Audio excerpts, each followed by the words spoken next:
So, early hours here. Um, I couldn't really sleep last night. There was, yeah, it's a lot of kind of mundaneness, if that's all right. It's probably the wrong word. But each day is a bit mundane with the lockdown, and in a sense, it's good. It slowed things down. But anyway, came across a report that Nancy Pelosi has come under a bit of hot water. Come under a bit of hot water, I should say. My brain's not working right today. For saying that Trump is morbidly obese. Now, Trump and Pelosi are long-standing political opponents for obvious reasons. She's one of the most high-profile Democrats, and he's a very controversial Republican president. Although there's even now Republicans starting to oppose him vocally. Um, anyway, the charge is, well, this is left-wing double standards because Nancy Pelosi's fat-shaming the president. This might take. Um, I think morbidly obese is a bit of an exaggeration. I think Trump's a bit overweight. I'm no expert, but that's my perception. He is a bit overweight, in the same way that Bill Clinton was a bit overweight when he was in the White House. Um, but is that fat shaming? It's inaccurate for her to say morbidly obese, and maybe it's not her place to say that either. So this might just be a little bit petulant on Pelosi's part. It might just be a little swipe at the president. But I have to say, this idea that somehow Trump's being bullied or picked on is pretty absurd. This is a president who has thrived on 4 years of insults. I'm saying 4 years, not 3 years, because I'm including their campaign trail in 2016. I mean, poor Donald, give me a break. This is a man who is famous for his insults, whether it be calling the mayor of London a stone cold loser, and this is verbatim, don't know if YouTube will monetize this, but it's verbatim. Stone cold loser, he called Sadiq Khan. Okay, Khan had criticized him, but it was political criticism. It wasn't ad hominem attacks. Um, he called Ted Cruz lying Ted. Now maybe Ted Cruz is a liar. I have no time for the man, but and they're best buddies now. But what was it called? Marco Rubio, Little Marco.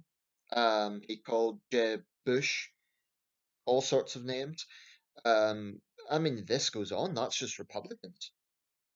So for this Fox outrage from Fox VAUX, not Fox News, outrage from Trump supporters that, oh, how terrible the left, they're fat shaming him. Well, firstly, is it fat shaming or is it just stating a fact? Morbidly obese is inaccurate. Probably Trump's quite tall, so probably his body mass index is not that bad. And apparently he's had health checks which have cleared him. Well, at least that was about a year ago. With this COVID thing and with this drug he's supposed to have taken, well, he claims he's taken a hydroxy, I can't pronounce it. Um, the health of a president is actually a legitimate issue. It's not trivial, it's legitimate. And there's examples of this. Of course, John F. Kennedy suffered from, I believe it was Atkins disease, which is back problems. And he used to have to lie down in the Oval Office because the pain was so bad. Um, Franklin Roosevelt, of course, famously had polio, and he would have the press kind of censor any images of him in a wheelchair. He was very sensitive about that. I think the perception was he didn't want Americans to see the wartime leader in a wheelchair. So whether that was Roosevelt's vanity or whether that was legitimate concern, um, you know, that's up to people can decide that themselves. Woodrow Wilson was, I think he suffered a stroke. In fact, the last year and a half or so of the Wilson administration, it's sometimes been said that First Lady Edith Wilson was technically the first female president. She was pretty much handling all his paperwork at the time, which is quite interesting. And there's been other examples of presidents who have had problems. Bill Clinton, post presidency, I understand, has had some heart problems. He was told by his doctors to cut down on fast food and cigars. He famously liked both. Um, so the health of a president is not a trivial thing. It does matter because obviously the power of his office, um, it's a very significant thing. Oh, one more example, Warren G. Harding.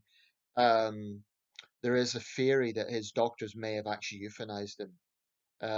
There's some murky issues around that. It's worth looking into. Anyway, so the argument is Pelosi is fat shaming him, and that's hypocritical because the left are always criticizing, for example, the idea of women being fat shamed. So if Pelosi was doing this as a jibe, it's wrong. She shouldn't do that. If for no other reason, then she shouldn't reduce herself to the sort of petulant level of the president, because this is the sort of thing Trump's been doing for years. I mean, the thing that gets me is Trump supporters really go out of the way to find the hypocrisy of the left. And okay, the left can be very hypocritical. Another example is his claims against Joe Biden. Well, believe all women. Oh, wonderful. Biden's now fallen into his own trap. And there will be Republicans who will be gleefully welcoming in this. They won't care whether it's true or not. They'll just say, hey, let him stew because he said, believe all women. Well, Biden, has fallen into that trap. I think hypocrisy can be found in both the left and the right. I really do. But when it comes to Donald Trump as an individual, I'm not talking about right here. I'm not talking about conservative. I'm talking about Donald Trump as an individual, not as a Republican, as Donald Trump. I really have no sympathy. I don't think that Pelosi or other Democrats should get into the gutter with him. But really, this is a man who has brought politics to the gutter, shamefully. The number of things that Trump has said that are so unpresidential, so undiplomatic. It's not about being not politically correct. That's okay. I can get on board with that. But really, some of the things that he's come out with over the years are just inexcusable. Um, and this is the thing that really bugs me about Trump supporters. It doesn't matter what he says or does, they will always make excuses. So they will either say it's fake news, it's not true, even though it's come from the horse's mouth, it could be proven.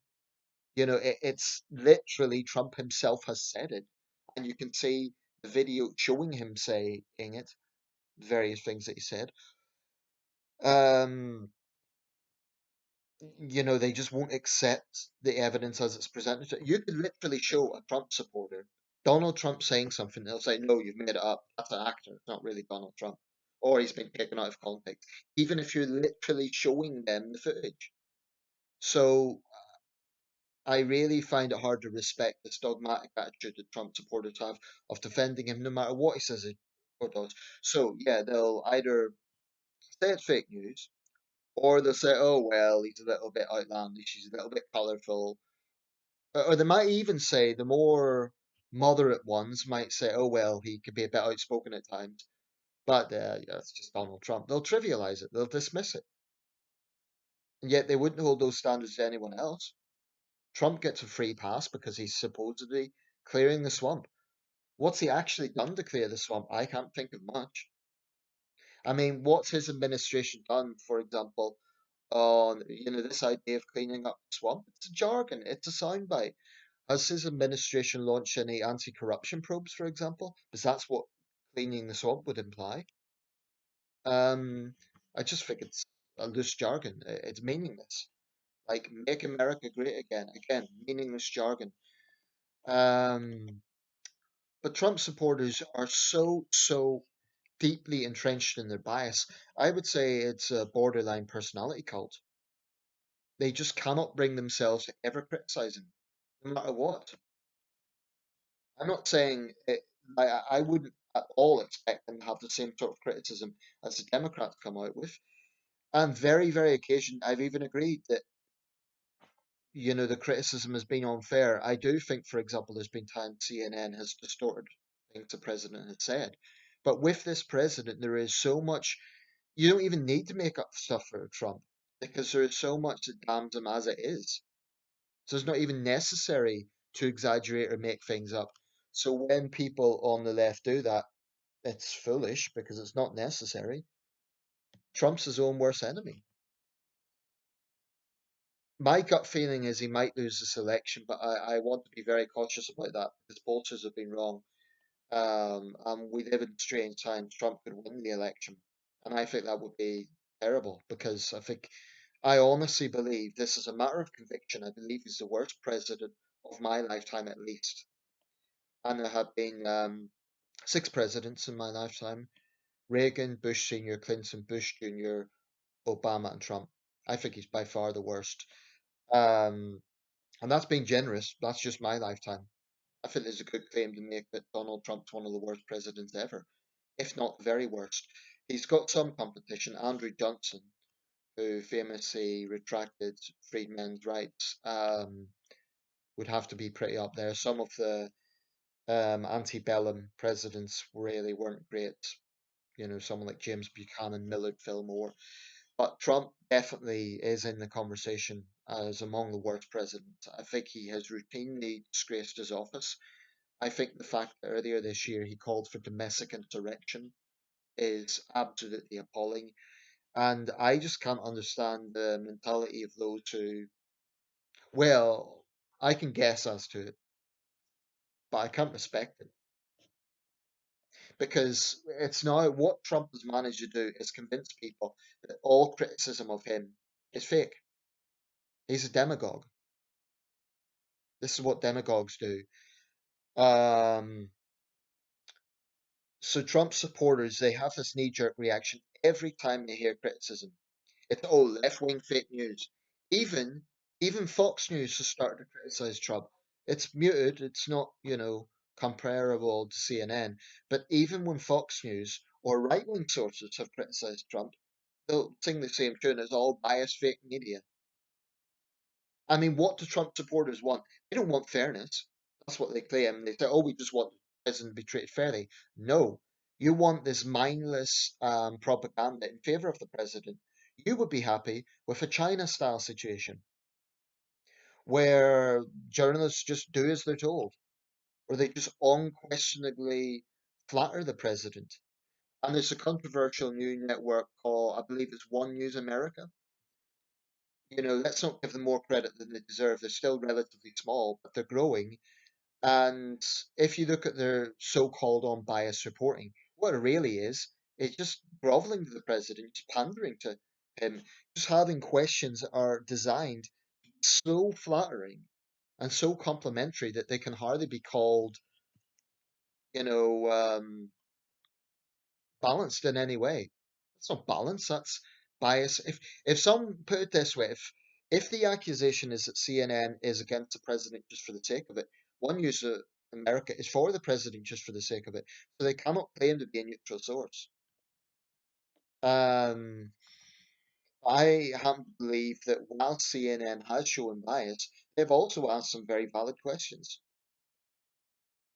But because in a way they've dug their own trap because they have had bias, so it's kind of put them in, it hasn't helped their reputation. And I don't think, for what it's worth, that CNN have always helped their case. I think all major American networks have allowed punditry to override the news, and that's a problem. Um, but anyway, I just think it's a bit pathetic for Trump supporters to make him out to be a victim of left wing bullying when this is a man who has thrived on insults. I mean, consider the 8 years that Obama was president. And Trump supporters honestly say that Fox News gave him an easy ride? No, they absolutely hammered Obama for 8 years. And occasionally he would defend himself, but he never lashed out the way Trump does. I can't think of any president who did. I remember there was footage of Ronald Reagan. He once lost his temper. I don't think it was even when he was president. I think he was governor at the time. I can't recall. He lost his temper because the lights weren't working and there was, critical questions. Bush once or twice got a little bit cranky. So did Bill Clinton. Okay, so these men are in extremely demanding jobs. President of the United States is a demanding position, but no president, none, Republican or Democrat, has had so many tantrums with the press as Donald Trump has. And I do not buy this idea, oh, it's because he's criticized more than other presidents. I think every president gets a lot of criticism.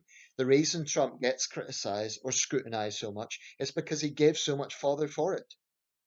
I mean, you cannot expect journalists not to raise questions when he comes out with statements like he did about domestic insurrection.